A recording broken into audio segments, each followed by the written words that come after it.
안녕하세요. 스포츠 리포터 나연입니다. 프로토 제41회차 5월 23일 해외 축구 프리미어리그 분석 5경기 준비했습니다. 첫 번째 분석은 프리미어리그 노리치 대 토트넘 경기입니다. 노리치는 승격 한 시즌 만에 강등이 확정됐습니다. 리그 최소 득점과 최다 실점을 기록할 만큼 매우 좋지 않은 전력. 이전에 성적 부진을 이유로 파르케 감독을 경질시킨 후 스미스 감독을 선임했지만 결과를 가져오지 못했습니다. 특히 스미스 감독은 한 시즌 2개 팀에서 2번의 5연패를 당한 EPL 최초의 감독이라는 불명예스러운 기록을 얻었습니다. 심각한 득점력 이야기를 빼놓을 수 없습니다. 최근 5경기에서 단 1골만을 기록했습니다. 일선에 푸키라는 확실한 주 득점원을 보유하고 있지만 푸키를 보조하는 2, 3선 자원들이 양질의 패스를 넣어주지 못하고 있는 상황. 최근 3경기에서 1실점으로 틀어막은 토트넘의 수비를 상대로 무득점으로 일관할 가능성이 높겠습니다. 부상 병동입니다. 곳곳에 부상자가 속출하고 있습니다. 앞선의 주령 2선, 사전트를 시작으로 중원의 맥린, 노르만과 후방의 카박, 오모바 마달레까지 부상으로 신음하고 있습니다. 스쿼드 구성이 매우 어려운 상황이며 이전 울버햄튼과의 경기에서는 후보의 유스 선수들을 콜업에 앉혔습니다. 이번 일정도 부상에서 돌아오는 선수가 없기 때문에 마찬가지일 것으로 보입니다. 토트넘은 후반기 페이스가 굉장히 좋습니다. 3월 중순 브라이튼전 승리를 시작으로 10경기에서 단 1패밖에 허용하지 않았습니다. 토트넘 선수단이 콘테 감독의 3백에 완벽히 적응한 모습입니다. 여기에 4위 경쟁자 아스날이 스스로 무너지는 행운까지 따라주어 최종전에서 무승부만 거둬도 챔피언스리그 티켓을 확보할 수 있게 됐습니다. 신입생 영입한 벤탄쿠르와 쿨루셉스키의 활약이 눈에 띕니다. 벤탄쿠르는 스킵의 부상과 윙크스의 부진으로 생긴 미드필더의 불안함을 완벽하게 메우는 데 성공했으며 쿨루셉스키는 마치 이전부터 호흡을 맞춰온 것처럼 팀 공격에 빠르게 적응했습니다. 결과적으로 겨울 이적 시장을 가장 훌륭하게 보낸 팀 중 하나가 됐습니다. 아스날이 이전 경기에서 미끄러지는 바람에 최종전에서 토트넘의 챔피언스리그 진출 여부는 흥미가 다소 떨어졌습니다. 대신 핵심 2선 손흥민의 득점왕 가능성이 최대 관심거리로 떠오르고 있습니다. 손흥민은 이번 시즌 리그 21골로 득점 2위를 차지하고 있는데 1위 살라보다 1골 모자른 수치입니다. 이전 경기에서도 득점에 대한 욕심을 꽤나 냈으며 득점까지 연결되지는 못했지만 위협적인 슈팅을 몇 차례 만들어냈습니다. 노리치를 상대로 4경기 2골, 1도움을 기록하고 있기 때문에 이번 일정도 득점 가능성이 높겠습니다. 분석 코멘트입니다. 노리치는 조기 강등이 확정된 팀으로 동기부여 차원에서 매우 떨어지는 모습을 보이고 있습니다. 반면 토트넘은 챔피언스리그 진출에 대한 가능성이 굉장히 올라온 상황. 동기부여가 매우 충만합니다. 객관적인 전력과 상대 전적 모두 토트넘이 우위에 있으며 핵심 2선 손흥민을 비롯한 공격진의 컨디션도 매우 좋기 때문에 토트넘의 다득점 승리가 예상됩니다. 또한 노리치의 핸디캡 패배와 오버도 가능성이 있겠습니다. 토트넘 승, 오버를 예상합니다. 다음 분석은 리버풀 대 울버햄튼 경기입니다. 리버풀은 쿼드러플을 노리고 있습니다. 이미 FA컵과 카라바오컵에서는 첼시를 꺾고 우승을 차지했으며 챔피언스리그는 결승에 진출한 상태. 리그에서는 맨시티에 승점 1점 차로 뒤지고 있지만 아직까지 희망은 있습니다. 하지만 모든 대회를 결승에 진출한 탓에 체력적인 문제점을 겪고 있는 상황. 최근 승리한 리그 3경기에서 모두 1점차 신승을 거뒀습니다. 이전 사우샘프턴 이후 약 3일 만에 경기를 치르는 것이기 때문에 이번 일정도 마찬가지로 체력적인 어려움은 어느 정도 겪을 것이며 로테이션의 가능성도 있겠습니다. 현지 소식에 따르면 살라와 반 다이크는 이번 일정에 참여할 수 있을 것으로 보입니다. 하지만 부상 재발의 문제로 인해 선발 출전까지는 확신하지 않으며 챔피언스리그 결승을 위한 컨디션 조절 차원에서 교체 투입이 예상됩니다. 여기에 파비뉴는 부상이 조금 더 심각한 상황으로 무리한 출전은 없을 것으로 보입니다. 언급한 새 전력 없이도 이전 사우샘프턴 원정에서 승리를 거뒀기 때문에 이번 일정도 승리를 거두는 데 큰 문제는 없을 것으로 보입니다. 울버햄튼은 후반기 성적이 매우 좋지 않습니다. 3월 중순 리즈전 2대3 패배 이후 8경기에서 단 1승밖에 거두지 못했습니다. 하지만 이전에 쌓아놓은 승점 덕에 8위를 유지하고 있는 상황. 시즌 중반까지 보여준 경기력을 꾸준히 후반기에도 보여줬다면 유럽 대항전 티켓도 따낼 수 있었기에 더욱 아쉬운 시즌입니다. 부진의 주 원인은 시즌 내내 저조한 득점력입니다. 리그 37경기 37골로 최소 득점 4위 팀입니다. 팀 득점 1, 2위를 차지하고 있는 히메네스와 황희찬은 각각 2, 3개월 동안 득점을 터뜨리지 못하고 있습니다. 여기에 최근 터뜨린 4골은 트링캉의 개인 능력으로 만들어낸 득점과 미드필더 덴동커, 수비수, 코디, 아인누리가 만들어낸 득점으로 여전히 공격진이 팀으로서 만들어내는 득점은 없습니다. 리버풀의 짜임새 있는 수비를 상대로 득점의 가능성은 낮겠습니다. 수비진의 누수도 큽니다. 주력 스토퍼 킬먼과 사이스가 모두 부상으로 출전할 수 없습니다. 때문에 이전 경기에서 고메스가 약 3개월여 만에 선발 출전했습니다. 이번 일정도 이전 노리치전과 마찬가지로 고메스 코디 분리로 이어지는 300의 출전이 예상됩니다. 하지만 좌우 스토퍼가 매우 불안하기 때문에 리버풀의 공격을 무실점으로 막아낼 가능성은 제로에 가깝습니다. 분석 코멘트입니다. 리버풀이 체력적인 어려움을 겪으며 이전 리그 5경기 중 승리한 3경기에서 모두 한 골차 승리를 거뒀다는 점을 고려하면 핸디캡 패배의 가능성이 높겠습니다. 최근 양팀의 5차례 맞대결 중 4경기에서 리버풀이 한 골차 승리를 거둔 점도 참고하면 좋겠습니다. 리버풀은 이전 경기에서 로테이션을 가동하고도 승리를 따냈습니다. 기세가 매우 올라와 있는 상황. 반면 울버햄튼은 후반기에 매우 좋지 않은 경기력을 보여주고 있습니다. 이번 시즌 리그 홈 경기에서 단 한 번도 지지 않았던 리버풀의 시즌 마지막 홈 경기도 승리가 예상됩니다. 리버풀 승, 오버를 예상합니다. 다음 분석은 크리스탈 팰리스 대 맨유 경기입니다. 팰리스의 시즌 막바지 흐름은 준수했습니다. 이전 5경기 2승 2무 1패. 해당 1패도 강등노이드를 맞은 에버튼에게 허용한 패배였습니다. 비에이라 감독은 확실한 컨셉으로 중위권의 복병 역할을 톡톡히 했습니다. 순위가 그렇게 높은 편은 아니지만 프리미어리그 올해의 감독 후보에도 선정된 비에이라 감독의 팰리스는 다음 시즌을 더욱 기대하게끔 합니다.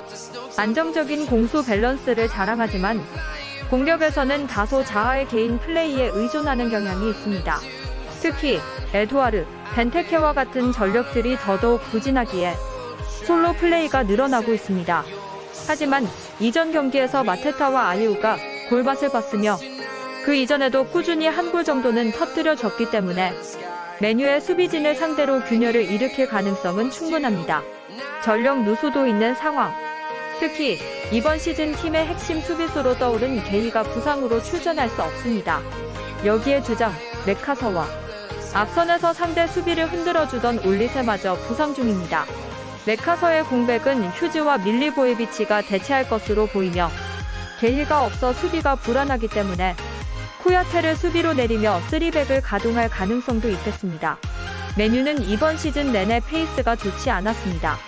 후반기로 오면서 더더욱 경기력이 떨어졌으며 특히 이전 브라이튼 전에서는 0대4로 패하며 맨유 경기력 저하의 정점을 찍었습니다. 이번 일정에서 승리를 거두지 못한다면 맨유 역사상 역대 최저 승점을 기록하게 됩니다. 여러모로 최악의 상황입니다. 호날두를 제외한 나머지 1위선 자원들의 부진이 매우 심각합니다. 주력 중원 페르난데스와 엘랑가의 부진이 길어지고 있으며 레시포드, 포그바, 산투도 부상으로 모두 이번 일정에 참여할 수 없습니다. 호날두가 꾸준하기 때문에 한 골 정도는 가능하겠으나 대량 득점은 어렵겠습니다. 중하위권 팀들과의 원정 성적을 체크할 필요가 있습니다. 맨유는 이번 시즌 하위 11개 팀과의 원정 경기에서 단 2승밖에 거두지 못할 만큼 원정에서 약세를 보였습니다. 해당 2승도 강등권인 리즈와 노리치를 상대로 거둔 승리였습니다. 팰리스의 흐름도 좋기 때문에 어려운 일정이 될 것으로 보입니다. 분석 코멘트입니다. 양팀의 최근 4경기 중 3경기에서 오버가 나온 점을 고려하면 오버의 가능성이 높겠습니다. 또한 맨유는 전체적인 부진과 선수 부상이 겹쳤고 동기부여도 떨어지기 때문에 최근 좋지 않은 흐름을 이어가고 있습니다. 반면 팰리스는 이전 경기에서 패하긴 했으나 이전 4경기에서 무패를 달리고 있습니다. 객관적인 전력차는 맨유의 승리지만 흐름을 고려했을 때에는 무승부가 적당하겠습니다. 참고로 팰리스는 이번 시즌 가장 많은 무승부를 기록한 팀입니다. 무승부, 팰리스 프랜승, 오버를 예상합니다. 다음 분석은 벌리 대 뉴캐슬 경기입니다. 벌리는 4월 중순 3연승을 달리며 잔류에 대한 가능성을 높였으나 5월 들어 치른 3경기에서 1무 2패를 기록하며 여전히 안심할 수 없는 상황이 됐습니다. 다행히 이전 아스톤빌라 원정길에서 무승부를 거두며 리즈에게 골득실에서 앞선 채 강등권을 잠시 탈출했습니다. 최종전의 결과가 굉장히 중요하겠습니다. 이전 홈 경기에서 포백으로 아스톤빌라에게 맞불을 놓다가 뒷공간을 허용하며 패배를 당했습니다. 이에 잭슨 감독은 이전 원정 경기에서는 극단적인 저자세인 5백으로 실리를 취하며 무승부를 따냈습니다. 시행착오를 겪은 후 전술 변화를 과감하게 시도한 것이 적중했습니다. 이전 뉴캐슬과의 맞대결에서도 직접 지휘하지는 않았지만 포백으로 맞불을 놓다가 피한 경험이 있기 때문에 이번 일정도 신중하게 나설 것으로 보입니다. 여전히 주력 일선 비드라와 로드리게스가 부상으로 이번 일정 출전이 불투명합니다. 높이가 있는 웨고스트, 반스가 남아있지만 아스톤빌라의 낮은 신장 수비와는 다르게 뉴캐슬의 번과 라셀러스 라인은 높이가 있는 편이기에 벌리 특유의 롱볼 축구가 그다지 통하지 않을 것으로 보입니다. 레논, 맥네일, 코넷과 같은 측면 자원들을 활용해 활로를 모색하는 편이 낫겠습니다. 뉴캐슬은 최근 흐름이 매우 좋습니다. 이전 리그 7경기 중 5승 2패를 거뒀으며 해당 2패도 최상위권 맨시티와 리버풀에게 허용한 패배였습니다.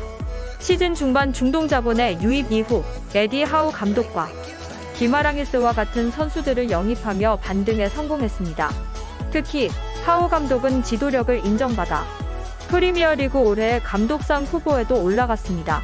중원에서의 뛰어난 장악력을 바탕으로 경기를 풀어나가는데 특히 겨울 이적 시장에서 데려온 핵심 중원 기마랑이스와 일선 자원에서 미드필더로 포지션을 변경한 조엘링으로 이어지는 중원은 맨시티와 리버풀 정도를 제외한 팀에게는 밀리지 않고 있습니다. 조엘링톤은 공로를 인정받아 뉴캐슬 올해의 선수에도 선정됐습니다. 벌리 정도의 중원 퀄리티를 상대로 우위를 점한 채 경기를 풀어나갈 것으로 보입니다. 중원 퀄리티가 뛰어난 상위권 팀들에게는 다소 약한 모습을 보이고 있으나 하위 4개 팀을 상대로는 홈과 원정 모두 패배가 없습니다. 중위권 수문장 역할을 제대로 수행하는 중. 하지만 이번 시즌 19개 팀을 상대로 더블은 없기 때문에 승리의 가능성을 높게 보지는 않겠습니다. 분석 코멘트입니다. 벌리가 낮은 무게중심을 바탕으로 많은 득점을 기록하지 못해 최근 2경기 연속 언더가 나온 점, 양 팀의 최근 2차례 맞대결에서도 모두 언더가 나온 점을 고려하면 언더의 가능성이 높겠습니다. 또한 벌리가 이번 일정 결과에 따라서 강등 여부가 결정되기 때문에 다소 신중하게 경기에 임할 것으로 보입니다. 특히 이전 2경기에서 사용한 5백의 가능성이 높겠습니다. 뉴캐슬은 이번 시즌 리그에서 19개 팀을 상대로 홈 원정 모두 승리를 거둔 적이 없습니다.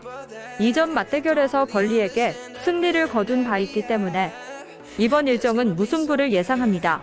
무승부, 뉴캐슬 바연승, 언더를 예상합니다.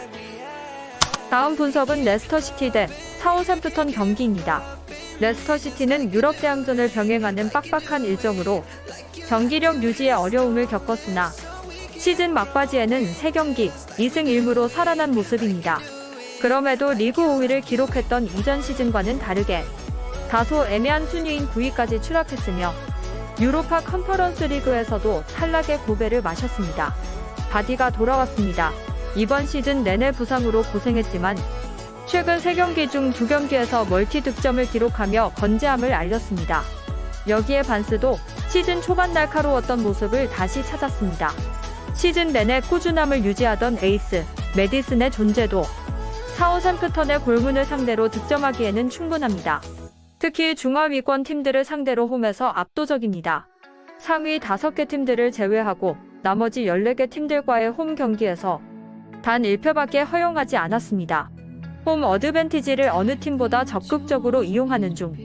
또한 부상자가 여럿 있기는 하지만 대체 가능한 수준입니다. 최악의 페이스. 사우샘프턴은 3월 초 아스톤빌라전 0대4 패배를 시작으로 12경기에서 단 1승만 거뒀습니다.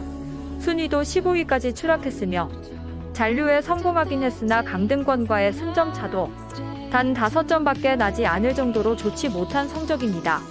하센휘틀 감독의 사사이 시스템에서 득점을 하기 위해서는 투톱의 역할이 매우 중요합니다. 하지만 사우샘프턴의 일선 자원들은 모두 득점을 하는데 어려움을 겪고 있습니다. 브로야, 롱, 아담스와 같은 선수들의 침묵이 매우 길어지는 중 이전 경기에서 터뜨린 득점도 좌측 윙백으로 출전한 레드먼드의 솔로 플레이에 의한 득점입니다. 득점을 기대하기 어렵겠습니다. 그나마 나은 홈 성적에 비해 원정은 처참합니다. 특히 하위 10개 팀을 상대로 한 원정 경기에서 단 1승밖에 거두지 못하고 있으며 해당 1승도 강등권인 왓포드와의 경기에서 거둔 신승입니다. 하센휘틀 감독의 압박 축구는 원정에서 유독 약한 모습을 보이고 있는 중입니다. 분석 코멘트입니다. 레스터시티의 득점력이 폭발해 최근 4경기 중 3경기에서 오버가 나온 점. 사우샘프턴의 수비력이 좋지 않아 최근 4경기 연속 오버가 나온 점을 고려하면 오버의 가능성이 높겠습니다. 이번 일정은 홈 강자와 원정 약자의 경기입니다. 당연하게도 홈 강자의 손을 들어주겠습니다. 여기에 레스터시티는 최근 에너지 레벨을 되찾은 모습을 보여주고 있기 때문에 더더욱 레스터시티의 승리를 예상합니다. 최종 픽 레스터시티 승, 마헨 무승부, 오버를 예상합니다. 오늘은 프리미어리그 5경기 분석을 해드렸습니다. 카카오톡 스포츠 정보 공유방에 들어오시면 더 많은 분석 자료를 받아보실 수 있습니다. 지금까지 스포츠 리포터 나연이었습니다. 구독과 좋아요는 사랑입니다. 시청해주셔서 감사합니다.